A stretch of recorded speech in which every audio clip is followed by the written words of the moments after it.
नमस्कार, मेरा नाम वेदांत। आज तारीख 16/12/2023, आज से ठीक 11 साल पहले दिल्ली के एनसीआर में निर्भया हत्याकांड सामने आया। उसके बाद 11 साल बीत गए, बहुत से किस्से सामने आए, लेकिन सवाल वैसे के वैसे रहे। मोमबत्तियाँ जलती गई, कानून बनते गए, डिबेट होती रही, लेकिन सवाल नहीं बदले। क्या बदलाव आया है? बदलाव आया है तो कितना, और बदलाव लाया जाए तो कैसे लाया जाए? दोस्तों, बदलाव भी कर्मों से होता है, तो चलिए जानते हैं हमारी आम जनता से कि उनका इस वाक़ये पर क्या कहना है। अभी पिछली साल 2022 में एनसीआरबी के आंकड़े आए थे कि भारत में सबसे ज़्यादा रेप महिलाओं पर अत्याचार हो रहा है, और उस पर सबसे ज़्यादा जो रेप के जो केस आ रहे हैं वो राजस्थान से आ रहा है। और उसके बाद भी अगर आपको देखना है तो कठुआ को देख सकते हैं, आप उन्नाव केस देख सकते हैं, और हाथरस शरीफ कांड है, उसमें कैसे दूसरे को बचाया गया है ये भी आपको देखने को मिल जाएगा साफ साफ। तो कोई ज़्यादा खास परिवर्तन नहीं आया है, और बहुत सारे रेप तो होते रहते हैं, लेकिन ये तो कुछ ही केस ऐसे केस हैं जो सामने उभर के आ गए हैं। कुछ केस तो ऐसे हैं कि वो दबा दिए जाते हैं वहीं पे गाँव में, वो चीज़ें बाहर नहीं आ पाती। ये तो बड़े पैमाने पर बाहर निकल के आए हैं, वो देखो दो पहलू हमेशा होंगे। तो नेगेटिव ने बताया कि आपको लगता है पॉजिटिव कुछ आया है बदलाव? नहीं, मुझे तो नहीं लगता कि पॉजिटिव कुछ भी बदलाव आया है। जैसे कि हम देखेंगे कि आज इस देश में भी महिला सुरक्षित नहीं है, उसको कपड़ों को लेकर क्रिटिसाइज़ किया जाता है। अगर हमने बोला कि किसी पे रेप हुआ है तो हम लोग पहले उसको क्रिटिसाइज़ करना शुरू कर देते हैं कि लड़के की कुछ गलती होगी, लड़की ने शायद कुछ किया होगा, लड़की ही बदतमीज़ होगी। तो हम पहले उस महिला को क्रिटिसाइज़ करते हैं। हम लड़कों की सोच को नहीं बदलना चाहते, लेकिन हम सिर्फ लड़कियों को दोष देना चाहते हैं कि तुमने ये किया होगा, इसकी वजह नहीं है। उसको कपड़ों को लेकर क्रिटिसाइज़ किया जाता है। अगर हमने बोला कि किसी पे रेप हुआ है तो हम लोग पहले उसको क्रिटिसाइज़ करना शुरू कर देते हैं कि लड़के की कुछ गलती होगी, लड़की ने शायद कुछ किया होगा, लड़की ही बदतमीज़ होगी। तो हम पहले उस महिला को क्रिटिसाइज़ करते हैं। हम लड़कों की सोच को नहीं बदलना चाहते, लेकिन हम सिर्फ लड़कियों को दोष देना चाहते हैं कि तुमने ये किया होगा, इसकी वजह से तुम्हारे साथ ये हुआ होगा। तो मुझे लगता है कि समाज ने इस चीज़ में सिर्फ लड़कियों को ही नहीं बदनाम करना चाहिए, जो लड़कों ने किया है लड़कों को सोच को बदलना चाहिए। है कि बदलाव की बात आप कर रहे हो, तो समाज में जो स्थिति पहले थी वही स्थिति आज भी है, कोई बदलाव नहीं आया है। बदलाव ऐसे नहीं आया है कि जैसे कि आप देख सकते हो कि रेप केसेस, बदलाव उसे कहते हैं जैसे रेप केसेस कम, लेकिन रेप केसेस क्या होते हैं कि हर एक घंटे में, हर जगह, हर एक घंटा तो मैंने ज़्यादा बोल दिया, हर एक मिनट में अपराध हो रहे हैं। तो मतलब अभी भी अगर हम और आप यहाँ बैठे हैं तो कहीं ना कहीं किसी का रेप हो रहा होगा। तो ये इसके पीछे एक बड़ा कारण है कि जो हम लोगों का कानून व्यवस्था है वो बहुत जर्जर है। कानून व्यवस्था से मेरा तात्पर्य है कि जैसे कानून व्यवस्था है कि एक अगर ये इतनी बड़ी अपराध है, इसको बहुत उच्च लेवल पे इसको ये अपराध है, क्योंकि ये महिलाओं के साथ बहुत बड़ा अन्याय है। और इसके लिए मतलब कि अगर किसी के साथ अपराध हो रहा है तो उसमें अगर आप कड़ी सज़ा का प्रावधान करें, जैसे कि आपको और हमको पता है कि रेप करने वाले पकड़े भी जाते हैं, कानून को भी पता है, पुलिस को भी पता है, अदालत को भी पता है, लेकिन अगर वो चीज़ सिद्ध हो गई और वो लड़की ने बयान दे दिया, उसने बयान दे दिया, उसके बाद भी उनको फांसी की सज़ा आप नहीं देते हो।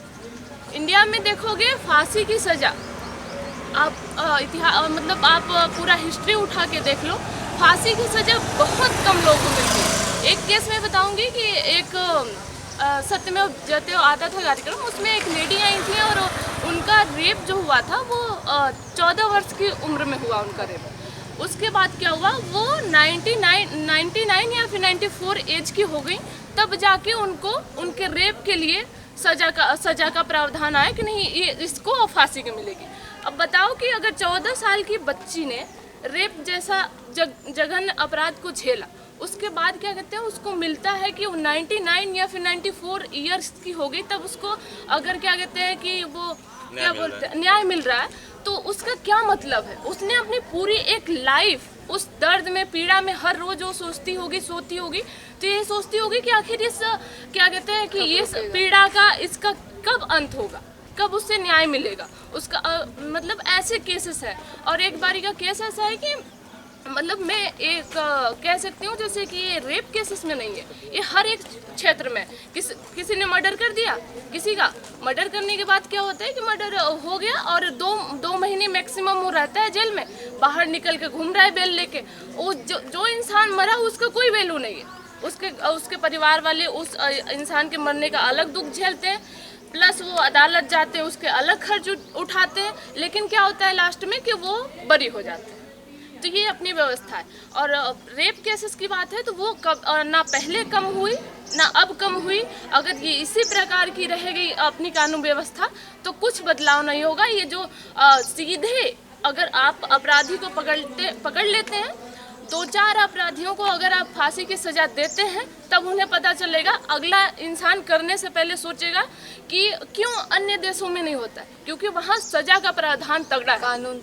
हमको ये समस्या पे बात करने से बढ़िया ये होना चाहिए कि समाधान पे बात करें। समाधान जी। और किसी के भी प्रति क्रूरता ये समाधान नहीं हो सकती। मान लीजिए कि अगर आप उसको आज को मार देना, फांसी दे देना, तो ये तो बहुत सारी कंट्रीज़ में है कि उसको फांसी मिलती है, लेकिन आप इसका मूल देखिए कि उसके दिमाग में बातें आती कहाँ से हैं, इस पे विचार करिए। हाँ, तो ये शुरुआत से ही हमको देखना पड़ेगा। जैसे कि हमारे घर में भी लड़कियाँ रहती है और वो लड़कियाँ बाहर भी रहती हैं। जिससे जो भी ये करता है उसके मन में घर की लड़कियों को देख के वो नहीं आता, लेकिन बाहर की लड़कियों को देख के आता है। क्यों आता है, इस पे होना चाहिए, ये सारी बात यहाँ पे होनी चाहिए कि व्यक्ति क्यों ऐसा सोचे कि मेरी हाँ, बहन के साथ, मेरी मेरी बहन माँ के बहन साथ है, होगा हाँ। तभी मैं कुछ करूंगा। और ऐसा नहीं है, देखिए जैसे ह्यूमन बॉडी का स्ट्रक्चर सबका है, सबके पास वो चीज़ें हैं, लेकिन एक खास वर्ग को देख के आपके अंदर ऐसा क्यों आता है? ये कहीं क्या ना कहीं माइंडसेट है आपका कहीं ना उसके कहीं आपकी माइंडसेट, और ये बात जो है घर से ही शुरू होती है। हमारी कंडीशनिंग हाँ, कैसी हो रही है घर वहाँ से पे मैटर एकदम वो है कि हमारे घर से और हमारे घर के बगल से और हमारे समाज से ये चीज़ें हो रही है। ठीक है, तो हमको ज़रा देखना चाहिए कि किसी के भी प्रति क्रूरता करने से बढ़िया, मतलब कि हाँ, गोली मार देना अच्छी चीज़ है, गोली मार देना अच्छी चीज़ है। अगर समाज में ऐसे लोग हैं जो बातों के नहीं लातों के भूत है, तो उनको लात मारिए। लेकिन अगर आप किसी समस्या का समाधान चाहते हैं, वो भी जड़ से चाहते हैं, तो जड़ के पास ही जड़िए। कि ये नहीं कि हाँ वो कर रहा है तो उसको मार दो। अगर वो मार दो तो मरने का डर क्या? कोई भी ये सोचेगा कि हाँ क्या होगा, आपको मर ही जाएंगे। मरना वैसे भी है, मरना ऐसे भी है, तो उस वक्त ये नहीं दिमाग सोचता है। ये होगा ना, एक तरीके से जैसे देख सकते हैं ना कि जैसे किसी चीज़ को, अब जैसे कि क्या है, एक एग्जांपल देती हूँ, जैसे आग जल रहा है, ठीक, आग जल रहा है, पता है हमको कि वहाँ अगर हाथ डाले तो जलेंगे, डर है, तो उसी हिसाब से अगर क्या कहते हैं कि कोई सजा करने जा रहे हैं और पता है इस सजा करने के बाद क्या होने वाला है, जुल्म करने के बाद क्या होने वाला है, सेम हमको जलाएंगे, सेम हमको फांसी पे लटकाएंगे, सेम हमको गोली मारेंगे, ठीक, वैसे ही तेजाब हमारे मुंह पे भी डालेंगे। तो वो बात हो गई कि एक बार अपराध करने से पहले एक क्लिक होगा कि इसके बाद हमको क्या होगा, उसके रिफ्लेक्ट में हमको क्या होगा। जैसे कि अगर हमको पता है कि हम जलेंगे, तो वो चीज़ हम करने से पहले कि नहीं थोड़ा सावधानी से कपड़े से पकड़ेंगे, सरसी से पकड़ेंगे, किसी चीज़ से पकड़ेंगे, थोड़ा बचेंगे। लेकिन जब हमको पता है कि अरे ये पानी है, पानी में हाथ डालने से क्या होगा, तो इससे कुछ नहीं होगा ना, तो फिर वहाँ पे हम क्या करेंगे, वहाँ पे हम डरेंगे नहीं। तो वो चीज़ वही बात हो गई ना कि थोड़ा सा कानून व्यवस्था टाइट रहे, इस मतलब सेंटेंस में बात करने की जरूरत है। समाज की बात हो रही है ना, समाज के पर्टिकुलर सही करिएगा, अगर मैं कहीं गलत होऊंगा तो हर एक इंसान को हम समझा नहीं सकते हैं, हर एक इंसान को हम समझा नहीं सकते। आप जैसे घर वाली बात बोल रहे ना, तो घर की शिक्षा देखिए, घर पे माँ बाप किसी भी समुदाय, किसी भी कम्युनिटी, किसी भी देश, किसी भी राज्य में ये नहीं सिखाया जाता है कि तुमको बड़े होकर रेप करना है। किसी ने नहीं सिखाया, आपके माँ बाप ने नहीं सिखाया, इनके माँ बाप ने नहीं सिखाया, मेरे माँ बाप ने मुझे उदंडता करने नहीं सिखाया। ठीक, बात क्लियर होगी। दूसरी बात ये होगी कि मतलब वो व्यवहारिकता में आता है, आप किस बड़े हुए, आप एक जगह पे गए, आपने क्या सीखा, सीखने के वे पे आपको निर्भर करता है। क्यों ये नहीं कर सकते? ये भी तो लड़के हैं ना, ये भी कर सकते हैं, इनको भी वही स्वतंत्रता है। लेकिन वो होता है कि आपके दिमाग में क्या कीड़ा भरता है, जो कर रहे हैं आप खुद कर रहे हैं, उसमें माँ बाप, कम्युनिटी, देश, राज्य किसी की गलती नहीं है। बशर्ते बात यह है कि आप कानून बदलाव आने तो चाहिए, लेकिन बदलाव आए नहीं है।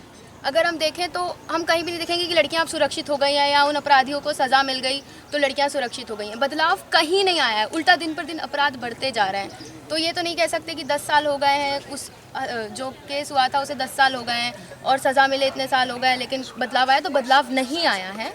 लेकिन हाँ, हम ये कहना चाहिए कि बदलाव आना चाहिए, और बदलाव आने के लिए सबसे पहले चाहिए एक अच्छी कानून व्यवस्था। भारत की कानून व्यवस्था इस मामले में बिल्कुल अच्छी नहीं है, ये हम भी देख रहे हैं। 10-10, 15-15 साल के केस जो है वो खिंच जा रहे हैं, और केस खिंच जा रहे हैं उसके बाद भी एक इंसान जो इतनी अकल थी उसमें कि वो रेप करे, लेकिन सिर्फ इसीलिए उसे सज़ा नहीं होती क्योंकि वो नाबालिग था। मतलब जिस व्यक्ति में इतनी अकल है कि वो किसी लड़की को मौत के घाट उतार दे, उसके साथ इतना गलत करे, आप उसे ये बोल के छोड़ दे रहे हैं कि वो नाबालिग है, तो क्या डर, लोग कहाँ डरेंगे और क्या बदलाव आएंगे? बदलाव आने चाहिए। हम दूसरे देशों से सीख सकते हैं कि कैसी कानून व्यवस्था हम बनाएं कि लड़कियां सुरक्षित हों, और बाकी बेटियों को ये सिखाने के बदले कि वो सुरक्षित कैसे रहें, लड़कों को ये सिखाया जाए कि उनके साथ कोई लड़की कैसे सुरक्षित महसूस करे। तो बदलाव तो बिल्कुल भी नहीं आया, लेकिन फिर वही चल रहा है अभी भी, वैसे ही कहीं ना कहीं होते रह रहा है। बदलाव तो नहीं आया, मगर बदलाव लाना चाहिए इसमें। सरकार को आगे चल के इस पे काम करना चाहिए, और बस सरकार की ही गलती नहीं है, हम लोग की भी गलती है। हम लोग को भी सशक्त रहना चाहिए। वही पार्टी को फिर से चुनते हैं जो बार बार वही गलतियां करती है। फिर हम लोग पूछते हैं कि ये नहीं हुआ, वो नहीं हुआ, काम के बारे में चर्चा करते हैं। अपने बारे में भी सोचना चाहिए, उसमें सरकार की तो गलती है ही, हम लोग की भी गलती है कि पढ़े लिखे नेता को अपना नेता नहीं बनाते हैं, किसी अनपढ़ गवार को नेता बना देते हैं, प्रधानमंत्री बना देते हैं। प्रधानमंत्री की सिर्फ इसमें गलती नहीं है, मेरी और आपकी भी गलती है। प्रधानमंत्री अकेला क्या कर सकते हैं? मेरी और आपकी गलती है, हम दोनों को सशक्त रहना होगा, तब कोई डिसीजन अच्छे से हो पाएगा। आपको क्या लगता है? सुधार तो अभी तक नहीं आया है। जैसे हम लोग देख ही रहे हैं कि अभी भी एक 12 साल की बच्ची का रेप हो चुका है। तो इसमें अगर दोष देना है तो दोष खुद को दे सकते हैं या फिर जो पेरेंट्स होते हैं उनको दे सकते हैं। पेरेंट्स अपने बच्चों को अच्छा कुछ सिखाएंगे तो बच्चा वैसा बढ़ेगा ही नहीं। पेरेंट्स अपने बच्चों पर ध्यान देंगे तो बच्चा वैसा सोचेगा ही नहीं। जिस तरह से पेरेंट्स ने अपने बच्चों पे, अपकमिंग जनरेशन के हिसाब से बोल रही हूँ कि आगे की जनरेशन वैसी ना हो, इस वजह से पेरेंट्स ने ही अपने बच्चों पे ध्यान देना चाहिए। और जो यंगस्टर्स है, जैसे बड़े बड़े लोग, तो उन्होंने मतलब एटलीस्ट एक इंसानियत के नाम से तो ये सब चीज़ें नहीं ही करनी चाहिए। कोई इंसान रहे तो इंसान लगेगा, कोई इंसान जानवर की तरह बिहेव करेगा तो वह हैवान ही लगेगा। So, my name is Aarti and I'm going to talk about the Nirbhaya case.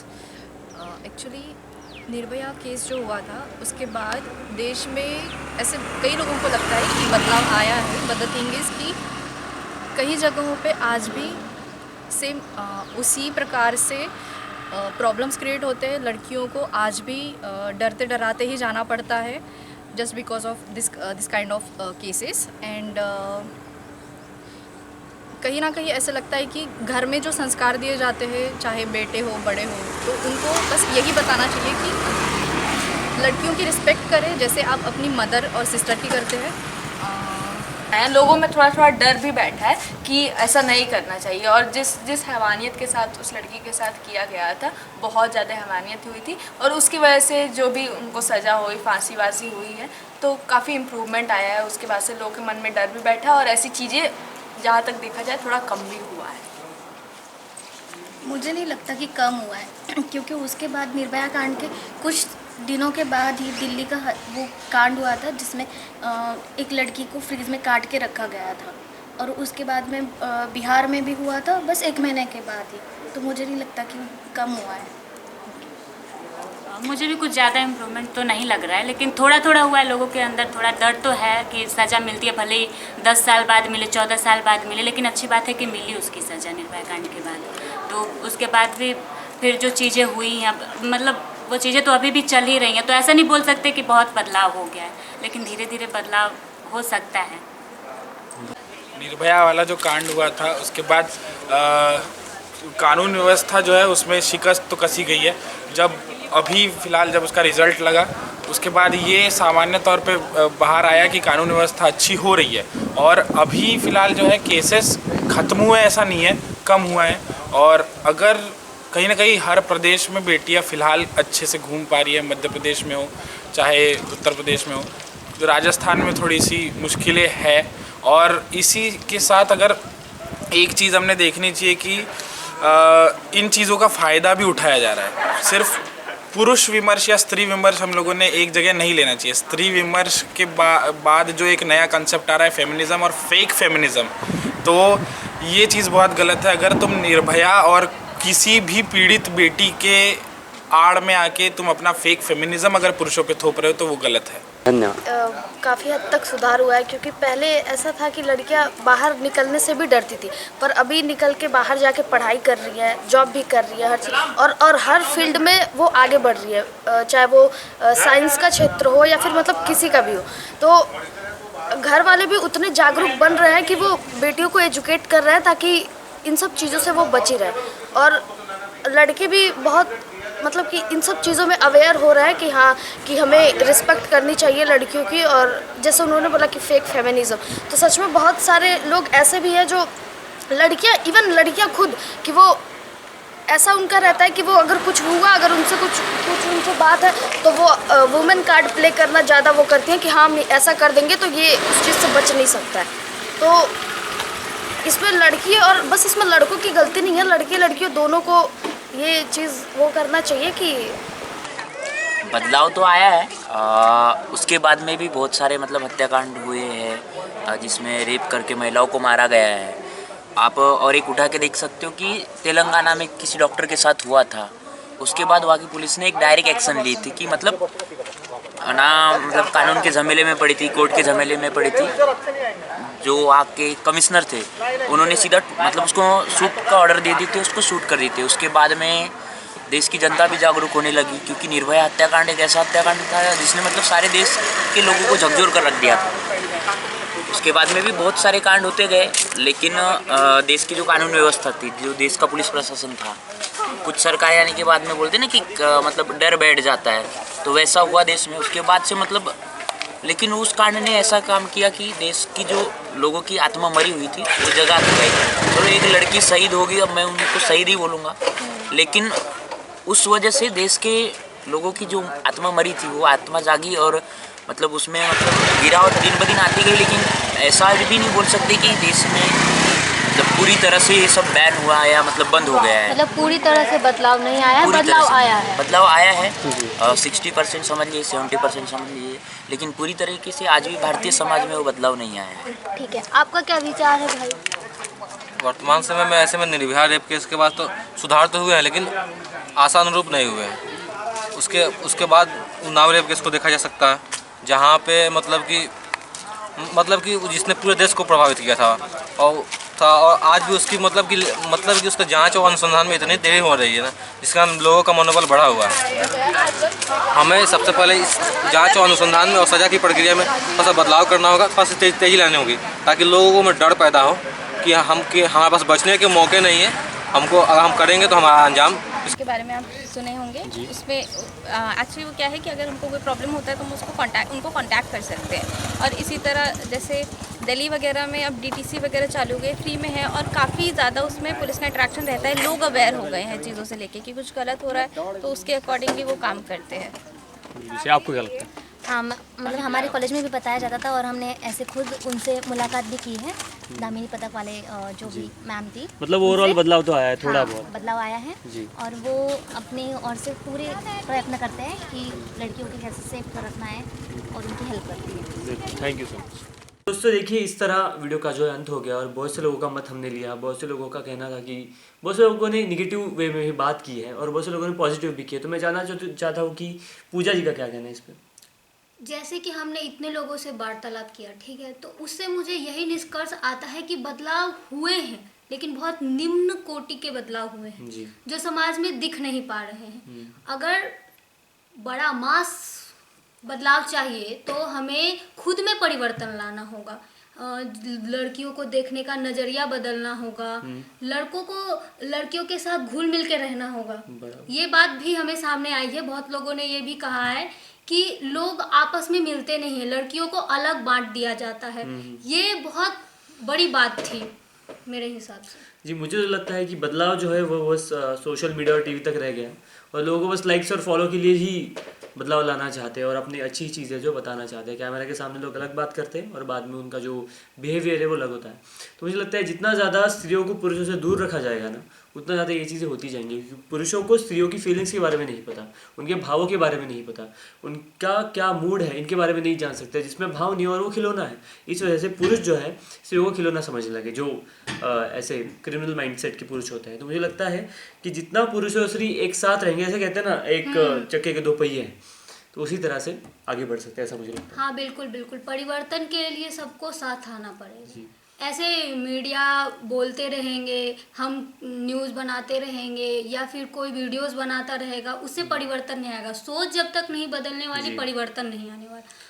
तो दोस्तों देखिए, ऐसे ये पहला हमारा वीडियो था, पहला अटेम्प्ट था। हमने ये ट्राई किया है कि सबसे अच्छा कर सके, लेकिन कुछ गलतियां अगर हुई होगी तो प्लीज़ कमेंट सेक्शन में हमें बताइए, लाइक कीजिए। और अगर आपको लगता है कि कोई आइडिया आपके दिमाग में कि हम ऐसा वीडियो बनाएं तो प्लीज़ हमें बताइए। ईमेल से आप बता सकते हैं या फिर इंस्टाग्राम, व्हाट्सएप, जहाँ पे भी आप चाहें बता सकते हैं। धन्यवाद, आप सबका बहुत बहुत धन्यवाद। मैं वेदांत बावनकर, मैं पूजा भारद्वाज। मिलेंगे आपसे अगले वीडियो में। Thank you. अच्छा बना, थोड़ा फंबल हुआ, चलेगा? वो चलेगा क्योंकि